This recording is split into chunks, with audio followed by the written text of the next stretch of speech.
Like, share, and subscribe to Inspire Media. Welcome to inspire media. నా పేరు కుమారి.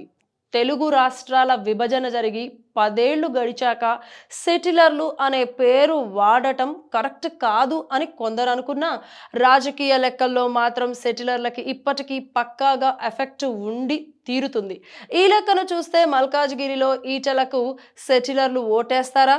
BJP నిర్ణయం బెడిసి కొడుతుందా? ఫుల్ స్టోరీ చూసే ముందు ఇన్స్పైర్ మీడియాను సబ్స్క్రైబ్ చేయండి. జెండాల రంగులు, అజెండాలు లేని రాజకీయ వాస్తవాలు చూడండి. మల్కాజ్గిరి కోసం బీజేపీ సర్వశక్తులు ఒడ్డుతామని చెబుతోంది. ఈటల రాజేందర్ పోరాడి మరీ టికెట్ తెచ్చుకొని బరిలో నిలిచారు. అసెంబ్లీ ఎన్నికల్లో 2 చోట్ల పోటీ చేసి 2 చోట్ల ఓడిపోయిన ఈటలకు మల్కాజ్గిరి అగ్ని పరీక్ష.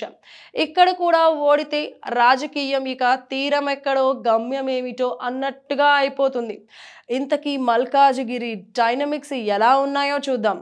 మల్కాజ్గిరి దేశంలోనే అతిపెద్ద లోక్సభ నియోజకవర్గం.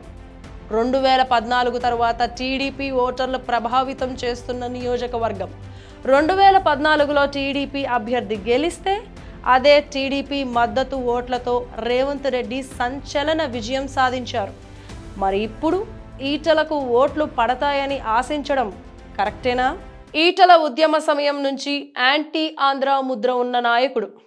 బీఆర్ఎస్ శాసనసభాపక్ష నేతగానే కాదు, చాలా సందర్భాల్లో ఈటల మాటలు సెటిలర్లను ఈటల్లా గుచ్చుకున్న మాట వాస్తవం.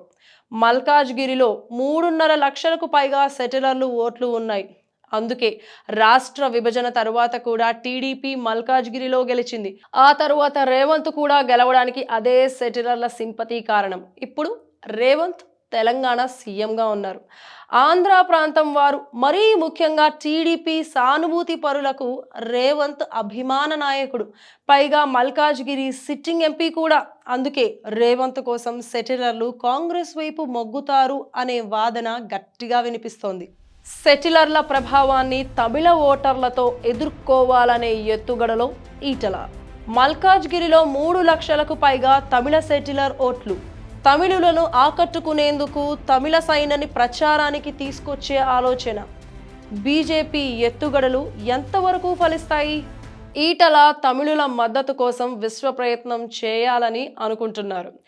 ఆంధ్ర మూలాలున్న ఓటర్లు ఓటు వేయకపోతే తమిళుల్ని ఆకట్టుకోవాలనేదే ఆయన ఆలోచన. మల్కాజ్గిరిలో 38 లక్షల ఓట్లు ఉన్నా అందులో పోలయ్యేది 25 లక్షల్లోపే. ఈసారి పోటీ కాంగ్రెస్ బీజేపీ మధ్యనే ఉంటుంది అనుకుంటే కనీసం 8 లక్షల ఓట్లు కావాల్సి ఉంటుంది. గత ఎన్నికల్లో బీజేపీ సాధించిన ఓట్లు కాస్త అటు ఇటుగా 2.5 లక్షలే. అంటే కొత్తగా ఈటలు ఇప్పుడు 6 లక్షల ఓట్లు తెచ్చుకోవాల్సి ఉంటుంది. ఆంధ్ర ఓటర్లంతా మరోసారి రేవంత్ కోసం కాంగ్రెస్ వైపు మొగ్గితే బీజేపీ గెలుపు సులభం కాదు. బీఆర్ఎస్ ఓట్లు కూడా బీజేపీ వైపు వెళతాయని చెప్పడానికి లేదు. అసెంబ్లీ ఎన్నికల ట్రెండ్ చూసిన తరువాత బీజేపీకి టెన్షన్ ఖాయం. కాంగ్రెస్ సీట్లు సాధించలేకపోయినా ఓట్ల శాతాన్ని మాత్రం భారీగా పెంచుకుంది.